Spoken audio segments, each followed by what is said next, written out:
আসসালামু আলাইকুম। সংবাদে আপনাদের সবাইকে স্বাগত জানাচ্ছি। আমি ফিরোজ তোহা। শুরুতেই সংবাদ শিরোনাম। বাংলাদেশের সর্বশেষ গুরুত্বপূর্ণ আপডেট সংবাদে আপনাকে স্বাগত। শুরুতেই সংবাদ শিরোনাম, পরে বিস্তারিত। শুরুতেই জানাবো, বদলে গেল পুলিশের লোগো। বাংলাদেশ পুলিশের পুরনো লোগো বদল করে নতুন লোগো প্রকাশ করা হয়েছে। আজ পুলিশ হেডকোয়ার্টার্সের অতিরিক্ত ডিআইজি লজিস্টিক্স নাসিমা বেগম স্বাক্ষরিত এক চিঠিতে এই তথ্য জানানো হয়েছে। লোগোতে যা আছে জাতীয় ফুল শাপলা এবং ধান ও গমের শীর্ষে যুক্ত পাটপাতার টপে লেখা পুলিশ। এরপর জানাবো, ট্রান্সশিপমেন্ট বাতিল, বিপাকে রপ্তানিকারকরা। পূর্ব ঘোষণা ছাড়াই ট্রান্সশিপমেন্ট সুবিধা বাতিল করায় বিপাকে পড়েছে রপ্তানিকারকরা। স্থলবন্দর থেকে ফিরে দেওয়া হচ্ছে পণ্যবাহী ট্রাক। পেট্রোপোল কাস্টমস কর্তৃপক্ষ তৈরি পোশাক বোঝাই ট্রাকটিকে দেশটিতে প্রবেশের অনুমতি দেয়নি। এতে যশোরের বেনাপোল স্থলবন্দর থেকে ট্রাকগুলো ফিরে দেওয়া হয়েছে। গত 2 দিনে এরকম 5টি ট্রাক স্থলবন্দর থেকে ফিরে দেওয়া হয়েছে। তবে যেসব পণ্য শুধু ভারতে রপ্তানি করা হয় সেগুলো পাঠানো যাচ্ছে। জানাবো, গোপনে ঢাকামুখী হচ্ছে আওয়ামী লীগের নেতাকর্মীরা। গোয়েন্দা তথ্য, পতিত আওয়ামী লীগের নেতাকর্মীরা গোপনে দলবদ্ধভাবে ঢাকামুখী হচ্ছেন। গোয়েন্দা সংস্থার হাতে এসেছে এই তথ্য। ধারণা করা হচ্ছে তারা রাজধানীতে অস্থিরতা তৈরি কিংবা সাবেক প্রধানমন্ত্রী শেখ হাসিনাকে ফেরাতে আন্দোলনের প্রস্তুতি নিচ্ছেন। এই প্রেক্ষাপটে নতুন করে সংঘাত ছড়িয়ে পড়ার আশঙ্কায় পুলিশ প্রশাসন সতর্ক অবস্থানে রয়েছে। এবারে জানাবো, বঙ্গোপসাগরে 4 ট্রলারে ডাকাতি, গুলিবিদ্ধ সহ আহত 8। বঙ্গোপসাগরে মাছ ধরতে গিয়ে বরগুনার পাথরঘাটা এফবি তুফান 2, এফবি মদিনা 1, এফবি মা 1 এবং এফবি তারেক 1 নামে 4টি ট্রলারে ডাকাতির ঘটনা ঘটেছে। এই সময় ট্রলারগুলোতে থাকা 7 জেলেকে মারধর ও একজনকে গুলি করে আহত করেছে জলদস্যুরা। এছাড়াও ট্রলারগুলোতে থাকা প্রায় 20 লক্ষ টাকার মাছ, নগদ 50,000 টাকা এবং জেলেদের ব্যবহৃত 30টি মোবাইল ফোন নিয়ে যায় তারা। এদিকে রিটার্ন জমা না দিলে ব্যাংক হিসাব তলব করা হবে বললেন এনবিআর চেয়ারম্যান।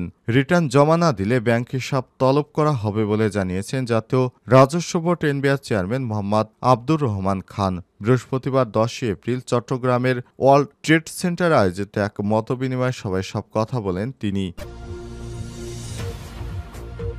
এবং সর্বশেষ জানাবো, গাজা জুড়ে ইসরায়েলি হামলায় নিহত আরও প্রায় 29 ফিলিস্তিনি।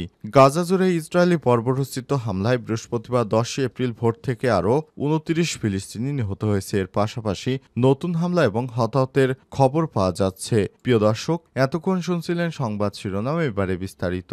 তবে তার আগে বন্ধুরা, অনুরোধ থাকবে সংবাদটিতে একটি লাইক দিন।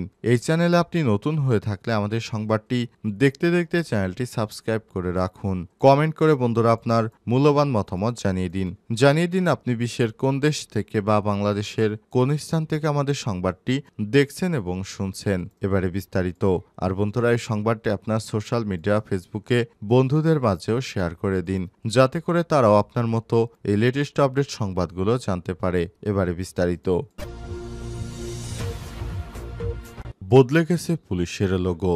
বিগত সরকার আমলে পুলিশের যে নৌকা প্রতীক সম্বলিত লোগো ছিল, সেই লোগোটি পরিবর্তন করা হয়েছে। নৌকার পরিবর্তে এখন সেখানে ধানের শীষ এবং নৌকার পরিবর্তে সেখানে শাপলা এবং তার দুই পাশে আগের মতোই ধানের শীষের দুটি প্রতীক রয়েছে।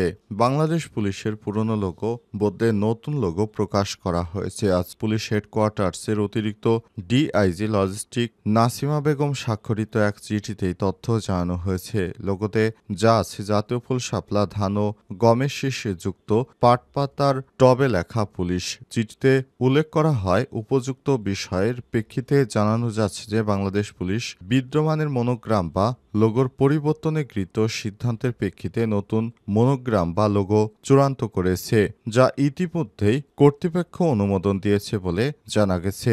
এ অবস্থায় আপনারা জেলা বা ইউনিটে ব্যবহৃত পতাকা, সাইনবোর্ড, ইউনিফর্ম সহ অন্যান্য সামগ্রী পরিবর্তন বা মনোগ্রাম বা লোগো ব্যবহার নিমিত্তে প্রস্তুত করার জন্য নির্দেশক্রমে অনুরোধ করা হলে সংক্রান্ত প্রজ্ঞাপন জারি হওয়া মাত্রই এটি যথাযথভাবে পালন করতে হবে বলে পুলিশ হেডকোয়ার্টার্স থেকে নির্দেশ জারি করা হয়েছে। ট্রান্সশিপমেন্ট বাতিল, বিপাকে রপ্তানিকারকরা। পূর্ব ঘোষণা ছাড়াই ট্রান্সশিপমেন্ট সুবিধা বাতিল করায় বিপাকে পড়েছেন রপ্তানিকারকরা। স্থল বন্দর থেকে ফিরিয়ে দেওয়া হচ্ছে পণ্য বোঝাই ট্রাক। পেট্রোপোল কাস্টমস কর্তৃপক্ষ তৈরি পোশাক বোঝাই ট্রাককে দেশটিতে প্রবেশের অনুমতি দেয়নি। এতে যশোর বেনাপোলের স্থলবন্দর থেকে ট্রাকগুলোকে ফিরিয়ে দেওয়া হয়েছে। গত 2 দিনে এরকম 5টি ট্রাক স্থলবন্দর থেকে ফিরিয়ে দেওয়া হয়েছে। তবে যেসব পণ্য শুধু ভারতে রপ্তানি করা হয় সেগুলো পাঠানো যাচ্ছে। ট্রান্সশিপমেন্টের মাধ্যমে ভারতের ভূখণ্ড ব্যবহার করে বাংলাদেশের পণ্য তৃতীয় দেশে নিয়ে যাওয়ার সুবিধা দিতে 2020 সালের 29 জুন আদেশ জারি করেছিল ভারত। ভারতের central board of indirect taxes and customs গত মঙ্গলবার সেই আদেশ বাতিল করেছে।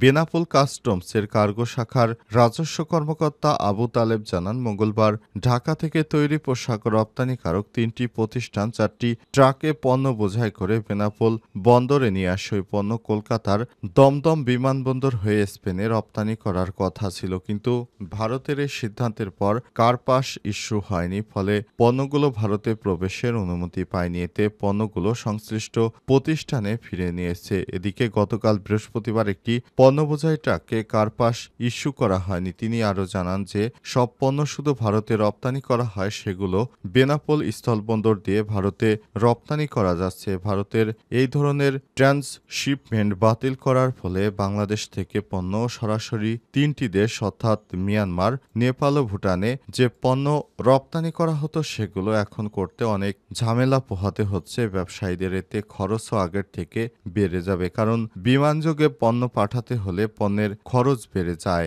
আবার সরাসরি ভারতের ভূখণ্ড ব্যবহার করেই নেপাল, ভুটান কিংবা মিয়ানমার থেকে সহজে মালামাল পরিবহন করা যেত, কিন্তু সেই সুবিধা বাতিল করে দিল ভারতের সরকার। এতেই বিপাকে পড়েছে বাংলাদেশ। বিশেষ করে বাংলাদেশের তৈরি পোশাক অনেক সময় তারা ঢাকা থেকে সরাসরি ট্রাকে করে সেগুলো কলকাতায় পাঠানো হতো এবং কলকাতার বিমানবন্দর ব্যবহার করে ইউরোপের বিভিন্ন দেশে পাঠানো হতো, কিন্তু সেই সুবিধা এখন বাতিল হয়ে গেল। এর ফলে রপ্তানিকারকদের এখন আগের থেকে খরচ বেড়ে গিয়েছে, পাশাপাশি পণ্য পরিবহনে অনেক ঢিলে হওয়ার সম্ভাবনা তৈরি হয়েছে। গোপনে ঢাকামুখী হচ্ছে আওয়ামী লীগের নেতাকর্মীরা। গোয়েন্দা তথ্য সংস্থার পতিত আওয়ামী লীগের নেতাকর্মীরা গোপনে দলবদ্ধভাবে ঢাকামুখী হচ্ছেন। গোয়েন্দা সংস্থার হাতে এসছে এই তথ্য। ধারণা করা হচ্ছে তারা রাজধানীতে অস্থিরতা তৈরি কিংবা সাবেক প্রধানমন্ত্রী শেখ হাসিনাকে ফেরাতে আন্দোলনের প্রস্তুতি নিচ্ছেন। এই প্রেক্ষাপটে নতুন করে সংঘাত ছড়িয়ে পড়ার আশঙ্কায় পুলিশ প্রশাসন সতর্ক অবস্থানে রয়েছে।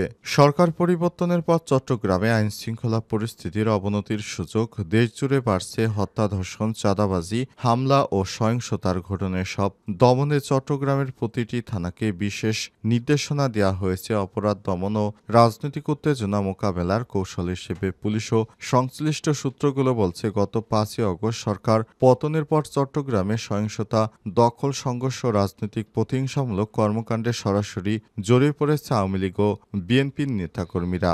একদিকে রাজনৈতিক শূন্যতা, অন্যদিকে পুলিশের দুর্বল মনোভাবের সুযোগে সব অপরাধ সংগঠিত হচ্ছে। সব গোয়েন্দা পুলিশের একটি গোপন রিপোর্টে উল্লেখ করা হয়েছে, আগামী 1 সপ্তাহের মধ্যে ঢাকায় শেখ হাসিনাকে ফেরানোর দাবিতে শক্তি প্রদর্শনের উদ্দেশ্যে দলীয় নেতাকর্মীদের সমবেত হতে বলা হয়েছে। এই তথ্য ছড়িয়ে পড়েছে সামাজিক যোগাযোগ মাধ্যমে, যা সাধারণ মানুষের মধ্যে উদ্বেগ তৈরি হয়েছে। বিষয়টি গুরুত্বের সঙ্গে নিয়ে চট্টগ্রামে সব থানাকে সতর্ক থাকতে নির্দেশ দেওয়া হয়েছে। বুধবার 9 এপ্রিল চট্টগ্রাম জেলা গোয়েন্দা শাখা ডিএসপি থেকে সব থানায় একটি চিঠি পাঠানো হয়েছে। এতে পরিস্থিতি নিয়ন্ত্রণে আনার জন্য পুলিশ সদস্যদের বিশেষ নির্দেশনা দেওয়া হয়েছে। বঙ্গোপসাগরে 4 ট্রলারে ডাকাতি, গুলিবিদ্ধ সহ আহত ৮। বঙ্গোপসাগরে মাছ শিকার করতে গিয়ে বরগুনার পাথরঘাটার এফবি তুফান ২, এফবি মদিনা ১, এফবি মা ১ এবং এফবি তারেক ১ নামে 4টি ট্রলারে ডাকাতির ঘটনা ঘটেছে। এই ঘটনায় সেখান থেকে ২০ লক্ষ টাকার মাছ, নগদ ৫০,০০০ টাকা এবং জেলেদের ব্যবহৃত ৩০টি মোবাইল ফোন নিয়ে গেছেন তারা। বৃহস্পতিবার ১০ এপ্রিল রাত ৯:৩০টার দিকে বঙ্গোপসাগরে জলদস্যুদের কবলে পড়া এই 4টি ট্রলার ও আহত জেলেদের উদ্ধার করে পাথরঘাটা দক্ষিণ জোন অধীনে কোস্টগার্ড সদস্যরা নিয়েছেন। পরে উপজেলা স্বাস্থ্য কমপ্লেক্সে আহতদের নিয়ে গেলে কর্তব্যরত চিকিৎসক বেলাল নামে এক জেলেকে উন্নত চিকিৎসার জন্য বরিশাল শেরেবাংলা মেডিকেল কলেজ হাসপাতালে পাঠিয়েছেন। বৃহস্পতিবার রাতে বিষয়টি গণমাধ্যমকে নিশ্চিত করেছেন পাথরঘাটা কোস্টগার্ডের মিডিয়া কর্মকর্তা এইচ.এম. হারুনুর রশিদ। কোস্টগার্ড ও জেলেদের সূত্র থেকে জানা গেছে, পাথরঘাটা থেকে গভীর সমুদ্রে মাছ ধরতে যায়